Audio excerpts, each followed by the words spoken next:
प्रश्न 31। हमारे राष्ट्रीय ध्वज में सफेद रंग क्या दर्शाता है? आपके ऑप्शंस हैं 1 शांति और सच्चाई, 2 शक्ति और साहस, 3 उर्वरता और वृद्धि, 4 धर्म चक्र के साथ शांति और सत्य। आपका समय शुरू होता है अब। 5, 4, 3, 2, 1। आपका सही जवाब है 1 शांति और सच्चाई। भारतीय झंडे में सफेद रंग शांति और सच्चाई को दर्शाता है। यह सत्य और धर्म के राह का प्रतीक है। यह शुद्धता, अखंडता और मासूमियत को दर्शाता है। झंडे का सफेद रंग देश के सत्य को दिखाता है, जो किसी भी भेदभाव से दूर है। यह शांति और समन्वय को दर्शाता है, जो कि भारत के विभिन्न स्थानों के लोगों को आपस में जोड़ता है। यह एकता और भाईचारे का रंग है, जिसने सभी को एक धागे में बांध रखा है। यह देश की शक्ति का भी प्रतीक है, जो बिना किसी भेदभाव के सभी नागरिकों को समान अधिकार देता है। प्रश्न 32। भारतीय राष्ट्रीय ध्वज का अनुपात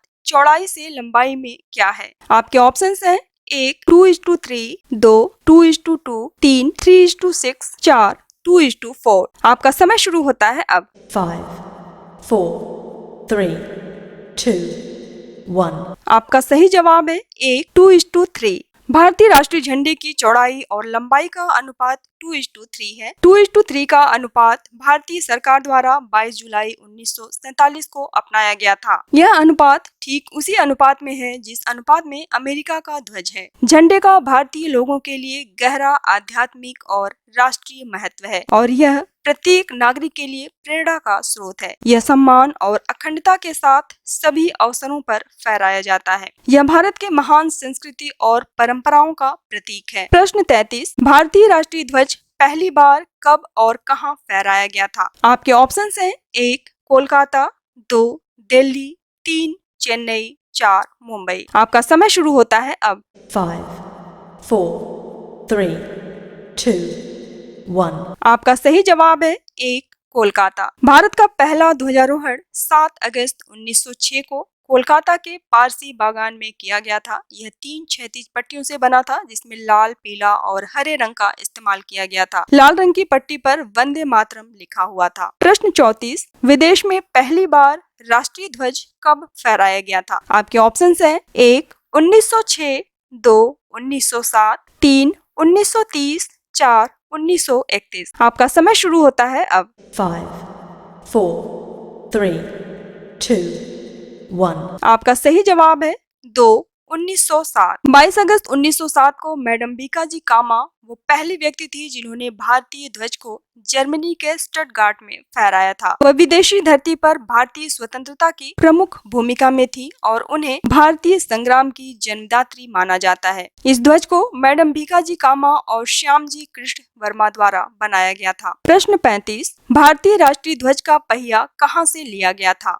आपके ऑप्शंस हैं 1 शौर्य चक्र, 2 चरखा, 3 परमवीर चक्र, 4 राष्ट्रीय चिन्ह अशोक स्तंभ। आपका समय शुरू होता है अब। 5, 4, 3, 2, 1। आपका सही जवाब है 4 राष्ट्रीय चिन्ह अशोक स्तंभ। तीसरी सदी में मौर्य शासक अशोक ने सारनाथ में धर्म चक्र का निर्माण करवाया, जो कि कानून की धुरी मानी जाती है। भारतीय ध्वज का चक्र सारनाथ में निर्मित राष्ट्रीय चिन्ह अशोक स्तंभ से लिया गया था। यह राष्ट्र की अखंडता, धर्म, न्याय और कर्तव्य का प्रतीक है। इस चक्र को धर्म चक्र भी कहा जाता है। प्रश्न 36। अंतरिक्ष में भारतीय राष्ट्रीय ध्वज ले जाने वाले पहले भारतीय कौन थे? आपके ऑप्शंस हैं 1 Neil Armstrong, 2 Kalpana Chawla, 3 Rakesh Sharma, 4 Sunita Williams. आपका समय शुरू होता है अब। 5, 4, 3, 2,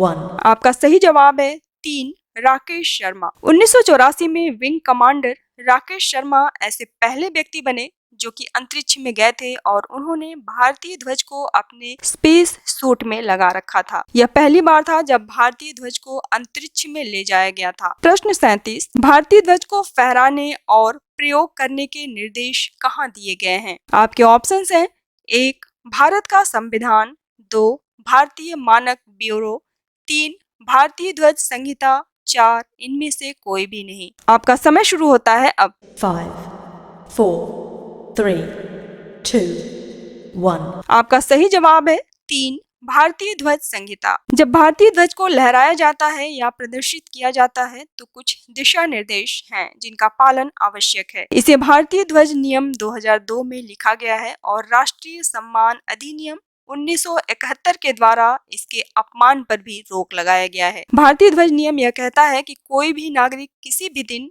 या किसी भी समारोह में ध्वजारोहण कर सकता है जब तक कि इसके सम्मान पर आंच न आती हो। प्रश्न 38, विदेश में दूसरी बार भारतीय झंडा कहाँ फहराया गया था? आपके ऑप्शंस हैं 1 पेरिस, 2 दिल्ली, 3 लंदन, 4 न्यूयॉर्क। आपका समय शुरू होता है अब। 5, 4, 3, 2, 1. आपका सही जवाब है 1 पेरिस। 1907 में मैडम भीकाजी कामा ने दूसरा झंडा पेरिस में फहराया था, जो कि श्याम कृष्ण वर्मा और भीकाजी कामा द्वारा बनाया गया था। यह झंडा पहले झंडे से अलग था क्योंकि इस झंडे पर 7 तारों का समूह बना हुआ था, जो कि सप्तर्षि को दर्शाता था। मैडम कामा 1861 में अमीर पारसी परिवार में जन्मी थी और वो पूरी तरह से सामाजिक और राजनीतिक आंदोलनों में सक्रिय थी। मैडम कामा एक स्वतंत्रता सेनानी और राजनीतिक कार्यकर्ता थी, जो कि भारतीय स्वतंत्रता संग्राम में प्रमुख भूमिका में थी। वह पहली महिला थी जिन्होंने भारत के अनाधिकारिक झंडे को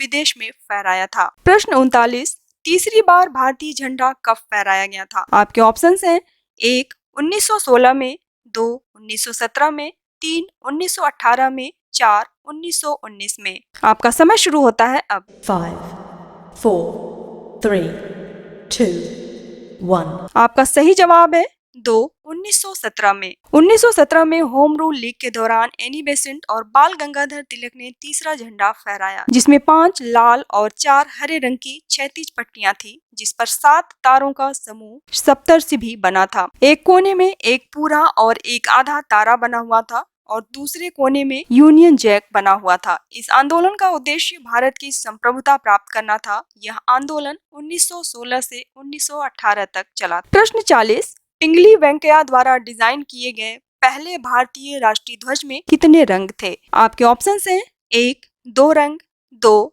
3 रंग, 3 4 रंग, 4 5 रंग। आपका समय शुरू होता है अब। 5, 4, 3, 2, 1. आपका सही जवाब है 1 2 रंग। जी हाँ, 1921 में गांधी जी को यह एहसास हुआ कि भारत का भी अपना झंडा होना चाहिए, इसलिए उन्होंने पिंगली वेंकैया को एक झंडा बनाने के लिए कहा। झंडे पर चरखे को इसके प्रतीक के रूप में लगाया गया था। भारतीय राष्ट्रीय कांग्रेस की विजयवाड़ा बैठक में उसी वर्ष पिंगली वेंकैया ने एक झंडा बनाया जिसमें 2 रंग थे, हरा और लाल, जो कि भारत के 2 समुदायों हिंदू और मुस्लिम को दिखाता था। इस झंडे को देखकर गांधी जी ने बीच में एक सफेद पट्टी भी लगाने को कहा, जिसमें दूसरे समुदाय भी आ सके। उम्मीद करती हूँ आपको ये वीडियो बहुत पसंद आया होगा, तो प्लीज वीडियो को लाइक कर दीजिए, अपने दोस्तों में शेयर कर दीजिए और चैनल को फटाफट सब्सक्राइब कर दीजिए। और आपके पास अगर कोई सुझाव है या फिर जनरल नॉलेज के क्वेश्चन है तो उसे कॉमेंट बॉक्स में जरूर लिखिए। धन्यवाद।